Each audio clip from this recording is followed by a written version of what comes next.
Bonjour. Bonsoir. Alors j'espère qu'après l'ascension d'hier, où vous avez pu voyager dans le monde de la vérité, du vrai, du rêve, de ce qu'on peut rêver, qui pourrait redescendre sur Terre, et que vous êtes redescendu sur Terre. Et que maintenant, les pieds sur Terre, vous affrontez toutes les problématiques qui sont par le corona. Donc, je vais la faire courte aujourd'hui, puisque je vais vous annoncer que mon plus jeune fils de la fratrie, Ludwig, s'est marié avec Sisk aujourd'hui à la maison communale, et que ça s'est bien passé, mais assez bizarre, hein, quand on ne peut pas se toucher, qu'on doit être à 1,5 m de distance.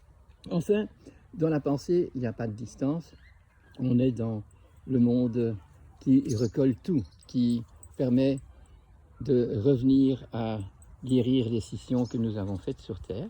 C'est un peu ce que nous devons essayer de faire pour garder un bon moral. Il faut pouvoir penser bien, être plein d'espérance, pas de faux espoirs, hein, parce que la réalité ici-bas, elle est réelle, hein, et les problèmes qu'il pose sont des messages.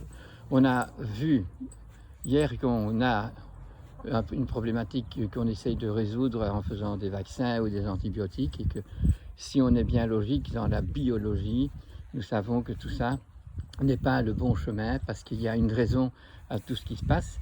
Et donc il y a également, depuis des millénaires, que l'homme est sur Terre, que tant qu'il n'existait pas de la chimie, qu'il n'avait pas de labo, qu'on savait comment guérir beaucoup de maux avec des plantes, avec des manipulations, avec beaucoup de choses toutes simples qu'aujourd'hui nous avons tout à fait oubliées. De ce fait, j'espère que par mes petits blabla, mes petites vidéos, qu'on reprend de l'amour pour les choses simples, et qu'on se rend compte que les choses vont aller mieux si on abandonne cette certitude que par un vaccin ou par une alimentation stérile, on ne risque rien, parce que justement tout est mort. C'est juste le contraire.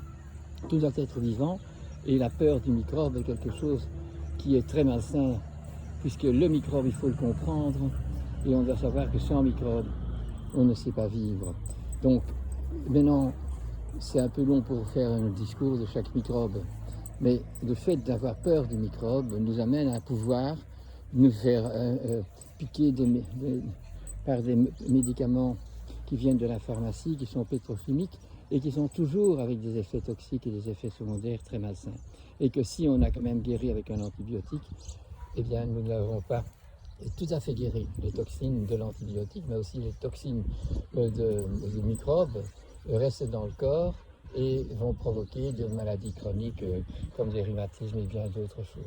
Donc tandis que si on a guéri naturellement, parce que la fièvre a pu faire son ouvrage, et parce que la fièvre était bien fondée et qu'elle était nourrie par une alimentation saine, pleine de vie, pleine de nature, et bien voilà. Alors j'espère vraiment que vous allez être de nouveau amoureux d'une alimentation qui est saine, et que vous allez avoir une aversion vraiment profonde pour tout ce qui est stérile et tout ce qui est chimique et tout ce qui a des adjuvants et tout ce qui a des colorants et tout ce qui a des produits pour conserver. Il ne faut pas punir son corps parce qu'on se punit soi-même.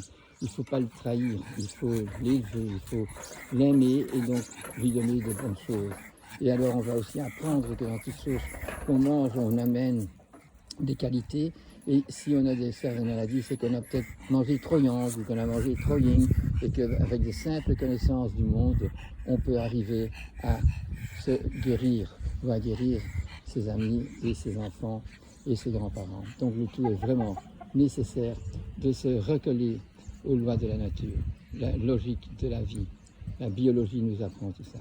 Et tout ce qui vient d'un labo est du chimique. Alors si on construit des matériaux pour faire des maisons, pour faire un Spoutnik, pour aller sur la Lune, ok, ça se passe dans des laboratoires, dans des choses industrielles, mais nous sommes des éléments de la nature créée, et essayons de s'associer au but vrai de l'intelligence créatrice, au but de pouvoir avoir l'homme comme partenaire à réussir le plan de faire de cette terre ici, pendant qu'on y est, un paradis terrestre pour les prochaines générations. Merci de votre collaboration.